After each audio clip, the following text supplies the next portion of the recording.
മുമ്പൊക്കെ നമ്മൾ കേരളത്തിൽ ഈ തമിഴന്മാരായിരുന്നു കൂടുതലായിട്ടും പല പണികൾക്കും വന്നുകൊണ്ടിരുന്നത്. അവരെ അണ്ണന്മാരെന്നുള്ള പേരിൽ നമ്മൾ വിളിക്കും. അവർക്ക് അത് അങ്ങനെ വിളിച്ച് കേട്ടാൽ ഇഷ്ടമാണ്. അണ്ണന്മാർ എന്നുള്ള പേരിലായിരുന്നു അവർ അറിയപ്പെടുന്നത്. അവർ ഒരുപാട് പേര് ഇതേപോലെ ജോലിക്ക് വന്നുകൊണ്ടിരുന്നു. അത് ഈ റോഡിലൊക്കെ കാണുന്നത് മുഴുവൻ രാവിലെ ഇറങ്ങി നിന്നാൽ ഇവരെ കാണാൻ കിട്ടുള്ളൂ പണിക്ക്. അത് കാലങ്ങൾ കഴിഞ്ഞപ്പോൾ കഴിഞ്ഞ ഒരു ഒരു ഒരു 10 വർഷത്തിനകത്ത് ഈ അണ്ണന്മാരുടെ എണ്ണം അങ്ങ് കുറഞ്ഞു. അത് നേരെ മറിച്ച് പോയത് ബംഗാളികളിലാണ്.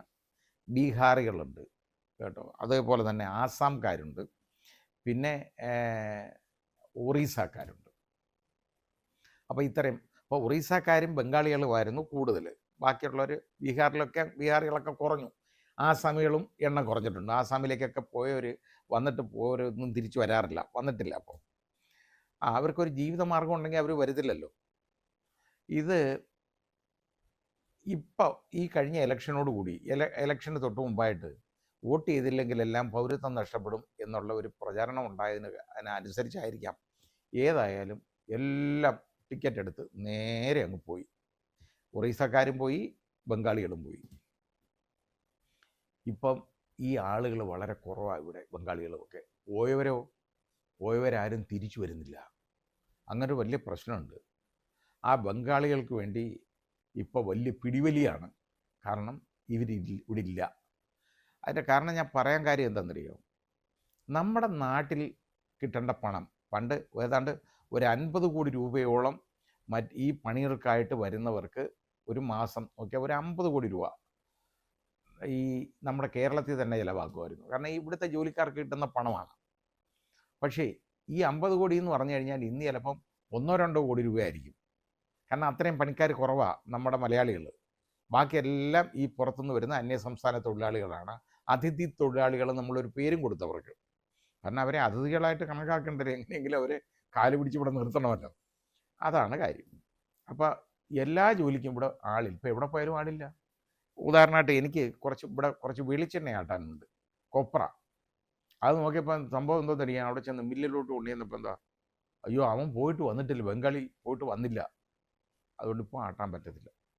ഇപ്പോൾ ബംഗാളി പോയിട്ട് ഇനി വരുന്നവരെ ഞാൻ നോക്കിയിരിക്കണം. എളുപ്പമുള്ള കാര്യമാണ് ബംഗാളി തിരിച്ചു വരാൻ. അപ്പോൾ അവിടെ BJP ഗവൺമെൻറ് അവിടെ പറഞ്ഞു, ഇനി നിങ്ങൾ തൊഴിൽ തേടി അന്യ സംസ്ഥാനങ്ങളിലൊന്നും അലയേണ്ടതില്ല എന്ന് പറഞ്ഞിട്ടുണ്ട്. എങ്ങനെ നടപ്പാക്കുന്നൊന്നും എനിക്കറിഞ്ഞൂടാ. അവർക്ക് പണം കിട്ടുന്നില്ലെങ്കിൽ അവർ തിരിച്ചു വരും. ജോലി കിട്ടുന്നില്ലെങ്കിൽ അവർ തിരിച്ചു വരും. ജോലി കിട്ടിക്കഴിഞ്ഞാൽ പിന്നെ എന്തെങ്കിലും അവിടെ നല്ല തൊഴിൽ കിട്ടിക്കഴിഞ്ഞാൽ അവരവിടെ നിൽക്കും. കുറ്റമല്ല. ഒരല്പം വരുമാനം കുറഞ്ഞാലും അവർ നിന്നോളും അവരുടെ നാട്ടിൽ. അതേപോലെ നമ്മുടെ പണം ഇങ്ങനെ പോയിക്കൊണ്ടിരിക്കുക. കാരണം വെളിയിലോട്ടുള്ള ആളുകൾക്ക് നമ്മൾ കൊടുക്കുന്നത്. ഇവിടെയുള്ള ആളുകളൊന്നും ഈ വൈറ്റ് കോളർ ജോബ് അല്ലാതെ ചെയ്യാൻ തയ്യാറല്ല. വലിയ വിദ്യാഭ്യാസം ഇല്ലാത്തവർക്ക് വൈറ്റ് കോളർ ജോബ് തന്നെ വേണമെന്ന് വലിയ നിർബന്ധം പിടിക്കുന്നതിൽ അർത്ഥമുണ്ടോ? കിട്ടുന്ന ജോലി ചെയ്ത് പണം ഉണ്ടാക്കി കുടുംബം വളർത്തുന്നതിൻ്റെ ആലോചിക്കേണ്ടത്. ഇനി അത് മാത്രമോ?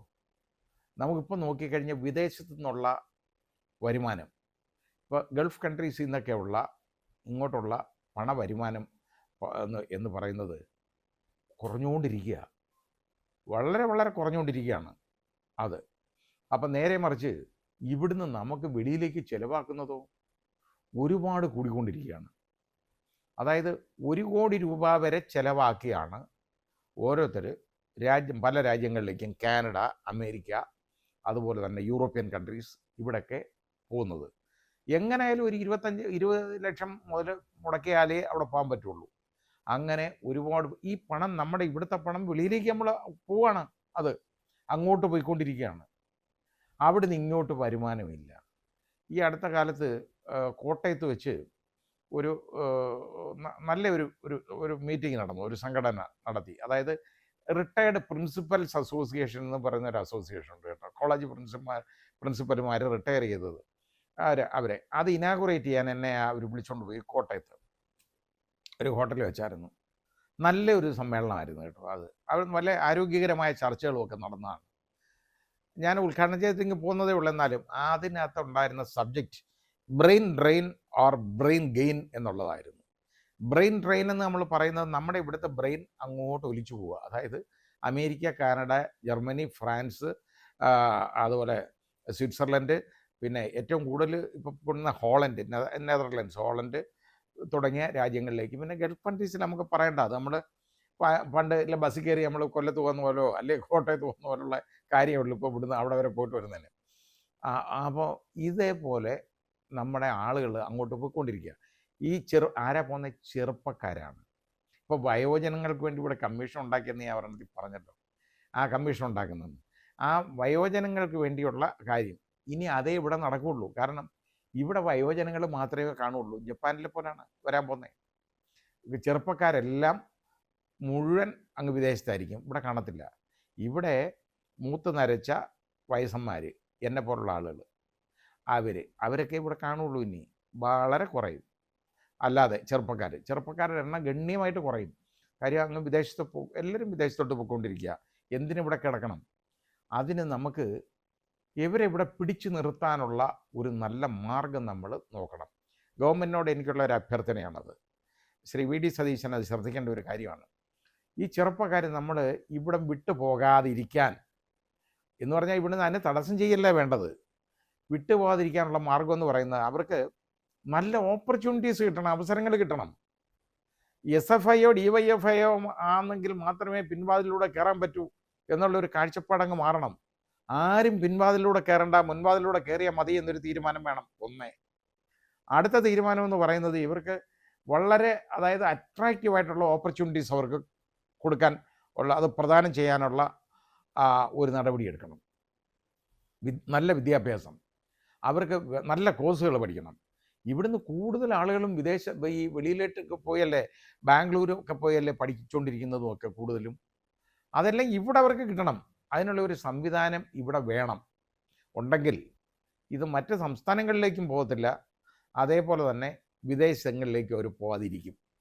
അവർക്ക് നല്ല ഓപ്പർച്യൂണിറ്റീസ് തുറന്നു കിട്ടണം. അത് വേണം, അത് നമ്മൾ ആലോചിക്കണം. അതിനെക്കുറിച്ചാണ് ആലോചിക്കേണ്ടത്.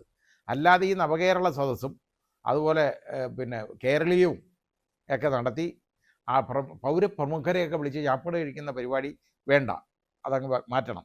അതിന് പകരം ഇവർക്ക് ജോലി കൊടുക്കാനുള്ള മാർഗം, നല്ല ഓപ്പർച്യൂണിറ്റീസ് അവർക്ക് കൊടുക്കാനുള്ള അവന്യൂസ് അവർക്ക് തുറന്നു കൊടുക്കണം. അതിനുള്ള കാര്യം ആലോചിക്കണം. കാരണം നമ്മുടെ പണം വിദേശങ്ങളിലേക്ക് ഇങ്ങനെ വെറുതെ പോവാതെ ഒഴുകാതെ അവിടെ നിന്നുള്ള പണം നമുക്ക് ഇങ്ങോട്ട് വരുന്നതിനെക്കുറിച്ച് ഒന്ന് റിസർച്ച് ചെയ്യണം.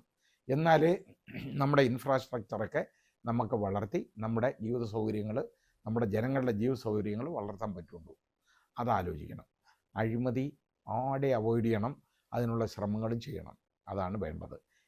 അതിൽ എനിക്ക് തോന്നുന്നു അത് ഈ ഗവൺമെൻറ് ആ രീതിയിൽ അതിന് മുൻകൈ എടുക്കും എന്നെനിക്ക് തോന്നുന്നു.